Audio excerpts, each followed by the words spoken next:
मोहन राम मोहम्मद बनेगा तो तुम्हारे घर के आगे झाड़ू लगाने नहीं आएगा, वो तलवार लेकर के आएगा। सेठ जी बहुत मजे कर लिए, निकलो बाहर, हमारा घर है। वो काला पहाड़ का उदाहरण याद कर लो, आसाम में यही हुआ था। ये जितनी बीमारियां हैं, ये घूंघट प्रथा अपने यहाँ तो कम है, गंगानगर में ये घूंघट प्रथा क्यों आई? राम ने, सीता ने, आपने फोटो देखा होगा शिव पार्वती का, रामायण महाभारत भी देखी, किसी महिला ने घूंघट नहीं निकाला। हमारी महिलाएं क्यों निकालती घूंघट? मुसलमानों से बचने के लिए, न तो चेहरा देखेगा न ले जाएगा। दिन में शादी क्यों हो गई, रात में शादी क्यों हो गई? शादी करोगे तुम्हारी पत्नी 7 दिन हमारे पास रहेगी, फिर तुमको देंगे। हमने कहा चोरी छुपे शादी करो रात को। सारे विवाह दिन की जगह रात में हो गए। दक्षिण भारत में तो दिन में होते हैं, क्योंकि उधर मुगल गए नहीं। हमारी दादी परदादी सब अनपढ़ क्यों हो गई?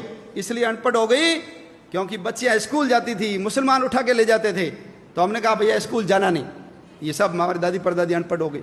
तो हमारे यहाँ तो कर्णगी, गार्गी, कितने विद्वान, सीता कितनी विद्वान थी। द्रौपदी ने जो सवाल किए उस सवालों का उत्तर भीष्म भी नहीं दे पाया। पढ़ी लिखी थी तब किए ना। ये बाल विवाह, बच्ची को जल्दी शादी कर लो, शादीशुदा बच्ची को मुसलमान कम ले जाते थे। बाल विवाह इनके कारण आ गए। चमड़े का उपयोग, मांस का उपयोग, ये घर में लैट्रिन जाते नहीं थे, बाहर ही जाते थे। हड़प्पा मोहनजोदड़ो में कोई लैट्रिन नहीं निकली, ये जाते थे घर में, क्योंकि महिलाओं को उठा के ले जाते थे। किले से बाहर जाएगी तो घर भाग जाएगी, इसलिए किले में ही जाओ। अब बदबू आ गई तो क्या करे? इनको कहा मुसलमान नहीं बनना तो मल उठाओ। इन्होंने कहा मल उठा लेंगे, मुसलमान नहीं बनेंगे। तो ये सब धर्म योद्धा है, हम भूल गए। सुअर भी अपनी रक्षा के लिए पाला। सुअर रहेगा, मुसलमान घर पे नहीं आएगा। सुअर का तिलक लगाएगी लड़की, उसको कोई मुसलमान हार नहीं लगाएगा। तो अपनी रक्षा के लिए सुअर आ गया। आज जो सुअर पालते हैं हम उसको अछूत मानते हैं। ये नहीं होते तो 1947 नहीं, उससे पहले ही देश का विभाजन हो जाता। अंबेडकर जी मुसलमान बन जाते तो आप कल्पना कर सकते हो क्या हालत होती हमारी।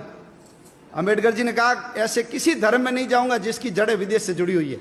इसलिए बौद्ध बने, कोई फर्क नहीं पड़ा। बौद्ध बने तो वही अंबेडकर जी रहे, उनके पिताजी का नाम रामजी अंबेडकर रहा, उनके गुरु का नाम महादेव अंबेडकर, कोई फर्क नहीं पड़ा।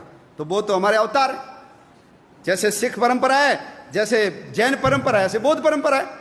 लेकिन है सब कौन? हम सब जाकर के मूल तो उस हिंदुत्व तत्व से जाकर के ही तो जुड़ते हैं।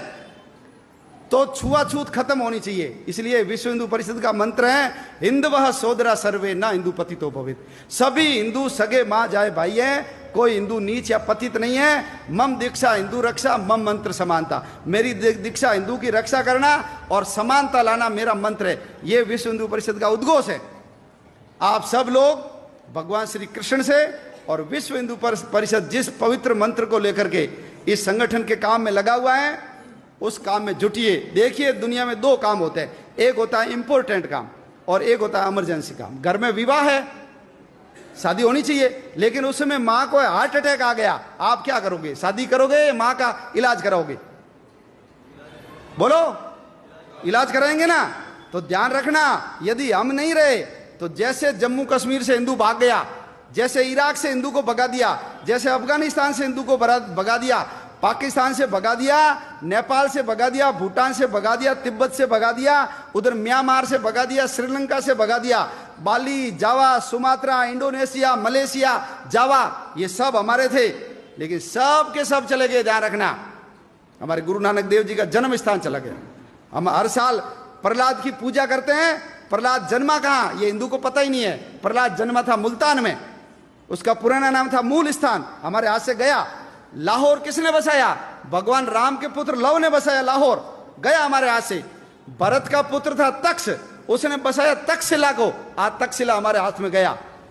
भगवान राम, बाबा रामदेव जी की ससुराल अमरकोट बदल करके उसको उमरकोट बना दिया। हमारी हिंगलाज माता का मंदिर चला गया, सिंधु नदी चली गई, तक्षशिला का विश्वविद्यालय चला गया, कटास राज चला गया जहां यक्ष और युधिष्ठिर के संवाद हुए थे, ढाकेश्वरी देवी चली गई, हमारे पशुपतिनाथ का मंदिर चला गया।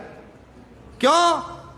सब लोग मैं, मेरा परिवार, बस। समाज जाए भाड़ में, दुनिया जाए चूल्हे में, हमको कोई लेना देना नहीं। मेरे घर पे आंच नहीं आनी चाहिए। यदि यही करते रहे तो आने वाले समय में और हमारा समाज छोटा होगा और हमारे देश के टुकड़े होंगे।